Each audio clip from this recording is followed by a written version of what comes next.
Hey,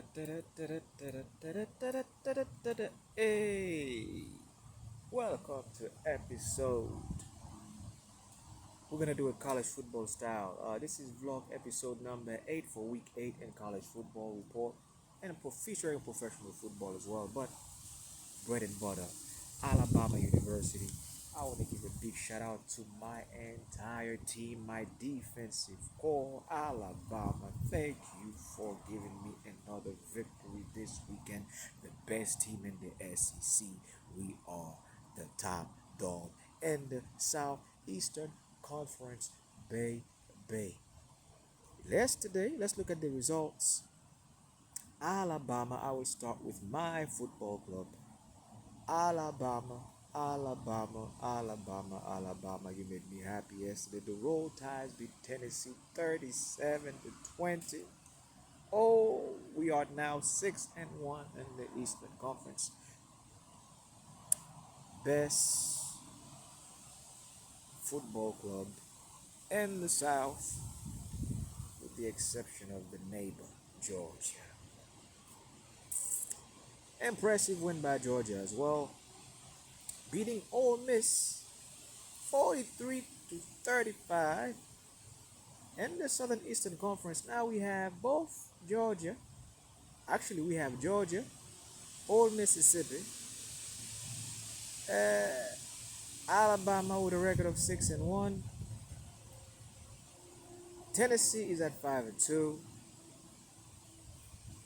And let me see here. Miami, who's ranked number 2 in the nation, is at 5-1.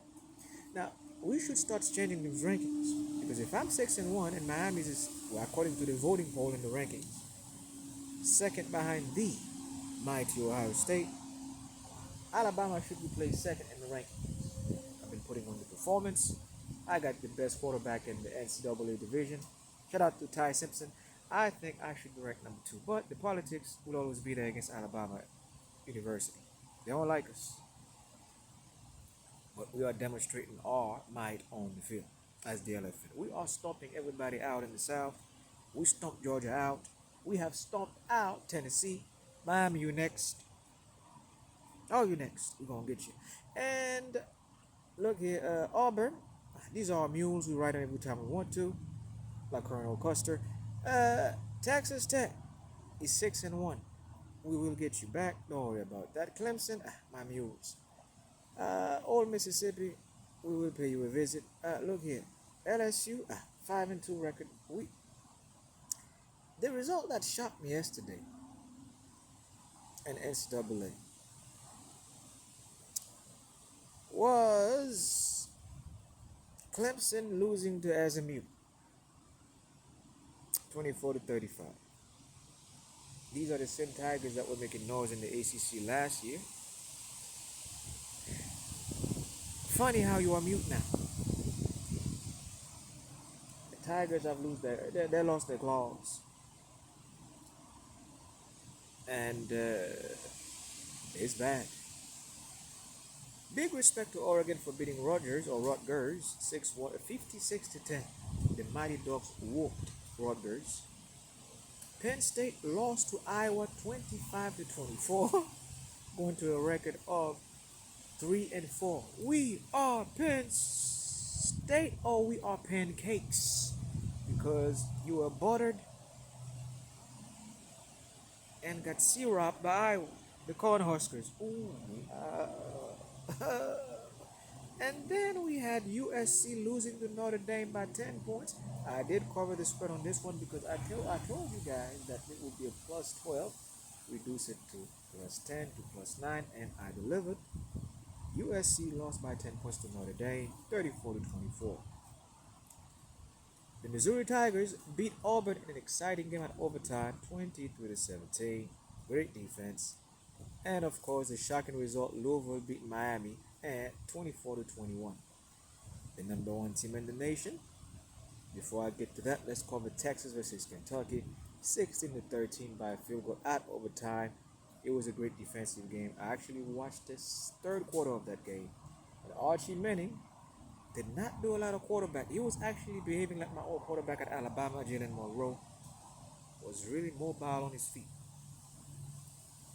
So again, Texas is 5-2 in the SEC. They're still dangerous, but I'm just not scared of Texas because my team is more equipped to defeat Texas. But Wisconsin, shut out by Ohio State, 34 to zip.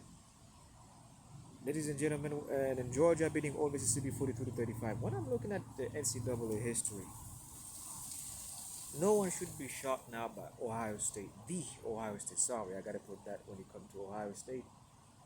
They are the most winningest team in NCAA history. They have won over 28 to 30 something odd NCAA trophies. They are number one for a reason, pound for pound king. They're untouchable. They're like the Real Madrid if you follow soccer or football. The Real Madrid of NCAA.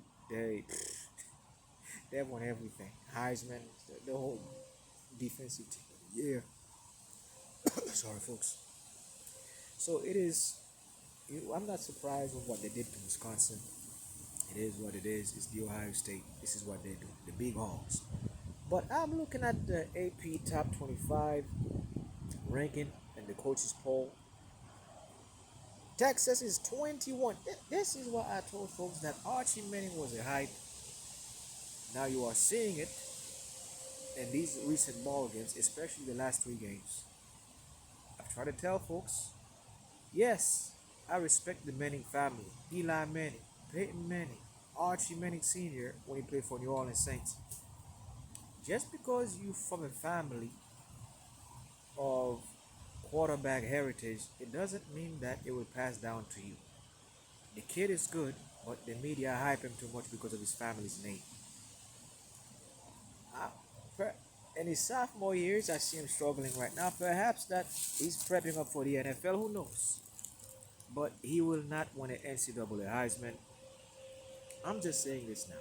He will not win the NCAA National Championship while quarterback in Texas Longhorns.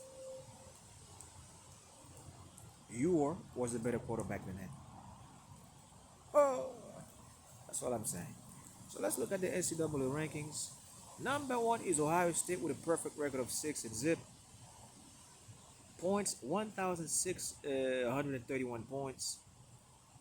50 points for the football poll votes by the coaches. This Miami's ranked second. I should be second, Alabama, because I. Number three, they got Indiana 6. These are the perfect records. Texas A&M 6. Shout out to the Aggies 6 zip. Old Mississippi 6 zip. Alabama they ranked me number 6. That's 5-1. Texas Tech is 6, ranked number 7. Oregon is 5-1. Georgia is 5-1. LSU is 5-1. And Tennessee is 5-1. Again, whoever's doing these rankings, I know they do butter you guys under the table with bread, so you can boost clubs. Miami again should, because the amount of interception I watched Beck through yesterday in that game against Louisville, it should be enough for me to be D-ranked, to move him down to 5th or 6th. But again, it's a long season ahead. Congratulations to all the teams that perform well, but me, I like to big up my team, the Alabama Crimson Tides. On to the NFL, we have some exciting games this weekend. The Rams beating the hell out the Jaguars. Well, when I left, it was 28 zip. We got the Raiders versus the Chiefs. I expect the Chiefs my Chiefs to beat the Raiders to move up above the 500 records. Tennessee against the Patriots. The Patriots will beat Tennessee. Better offense. Saints versus the Bears. We expect the Bears to beat the Saints. Dolphins, we expect them to beat the Browns and Cleveland. Carolina Panthers should beat the Jets with a record of 0-6 to send them to 0-7. And then we have the Eagles traveling to Minnesota. I expect the dub from the Eagles. And the Broncos should beat the Giants at home at Miles High Stadium comfortably. And the Colts versus the Chargers, I would say 50-50. But the Colts are better equipped. And the Commanders travel to Dallas to face the Cowbells. Do not be shocked if the Cowboys beat Washington, but at 60 to 40%, I expect the Commanders to show up in Arlington as the underdog. If you're going to place bets on these guys, +7, +3 if you bring it down, that should take They should cover the spread even if they lose, but I'm crossing my fingers at 40% for them to beat Dallas and Dallas. Packers, 100% victory against the Cardinals. They will take care of that. 49ers will beat the Falcons. And then tomorrow, the big one, we have a doubleheader. We have the Texans at the Seahawks, and then the Bucks at the Lions for the main event. Go with the Texans as the underdog at +3, +2, +7. And then, of course, go with the Tampa Bay Buccaneers at +6 or even +10. If they lose to the Lions and Detroit, if you want me to give you a core prediction for this game, Baker Mayfield versus Jared Goff, on the money line, I expect the Lions to beat the Bucks. On the spread, I expect the Bucks to beat the Lions. Underdog +6, +7, +8, +9, +10. Put the money on Tampa Bay Buccaneers tomorrow. I expect a big game from Baker's Mayfield, and do not be surprised if Tampa Bay at 45% beat the Detroit Lions tomorrow. So that's all I have for my football report. Great weekend for Alabama. Coach the ball. Now I'm starting to gravitate towards you as a supporter because I'm a big Nick Saban guy, and when Coach took his retirement, it hit me hard. When I lost Jalen Morrow last year, it hit me hard. He came from Washington Huskies, coaching the likes of Odonze, these guys, Knicks. I didn't know what you were going to bring to Alabama, but now I'm starting to see your coaching wits, and we appreciate you at Alabama, sir. I can finally say after a year and a half, welcome to my football club, and thank you for doing a wonderful job. And let's keep going. Who knows? This might be the year we win the national championship. But again, I always have to look over my shoulder for the big dog of the South, Georgia freaking Bulldogs. Psychologically, we are still their slaves in the South.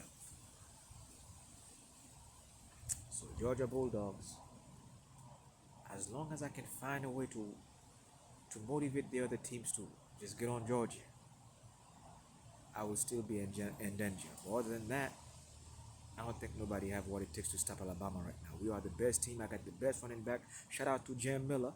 I got 3 wide receiver. Shout out to Horton. Shout out to my Haitian American cousin, Mr. Bernard. Shout out to Mr. William, my cousin from the South, from another auntie. Number 2, I have the best defense in the South and college football, period. I got one of the best coaches ever. I got the quarterback who's aiming for the Heisman Trophy. Alabama should be able to win the Southern Eastern Conference with ease. My whole focus now is for us to stay calm and navigate to the deep waters until we get to December in the bowl games, and bang, then we go for the national championship in late December. So shout out to Bama and to all my Bama fans from Alabama, from Selma, or from Georgia. We got a lot of Alabama fans in Georgia too. But me, since I was raised in South Carolina, now I live up there. I live up here in Quebec where my family live. You wouldn't believe we have a lot of Alabama fans here in Laval, a lot of Alabama fans in Northern Ontario, a lot of Alabama fans in Connecticut, in Vermont, about an hour and a half away from me.